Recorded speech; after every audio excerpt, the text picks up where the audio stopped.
মধুমিতার বিয়েতে আবেগঘন মুহূর্ত, মালবিকা সেন দিলেন কি উপহার? পর্দায় নার্সিংহোমে কর্মরত ছুটি আন্টি, বাস্তবে দর্শকদের কাছে তিনি পরিচিত একজন মমতাময়ী চরিত্র হিসেবে। মালবিকা সেনের অভিনীত এই চরিত্রটি মধুমিতার জীবনে সব সময় আশ্রয়ের জায়গা হয়ে থেকেছে। শ্বশুরবাড়িতে অপমান হোক বা ভুল বোঝাবুঝি, ছুটি আন্টি বরাবরই মধুমিতার ঢাল হয়ে দাঁড়িয়েছেন।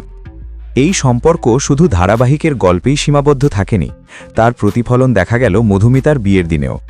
বিয়ের অনুষ্ঠানে উপস্থিত হয়ে মালবিকা সেন প্রথমেই মধুমিতাকে বুকে জড়িয়ে ধরেন।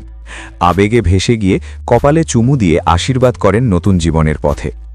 এরপর মধুমিতার হাতে তুলে দেন দুটি বিশেষ উপহার, একটি দামি ঘড়ি ও একটি ব্র্যান্ডেড পারফিউম। সময়কে যত্নে রাখার বার্তা আর নতুন জীবনের সুবাস। এই উপহার যেন মধুমিতার প্রতি তার গভীর ভালোবাসার প্রতীক। এই দৃশ্য দেখে অনেকেই বলছেন, ছুটি আন্টি শুধু চরিত্র নন, তিনি মধুমিতার জীবনের এক অদৃশ্য শক্তি।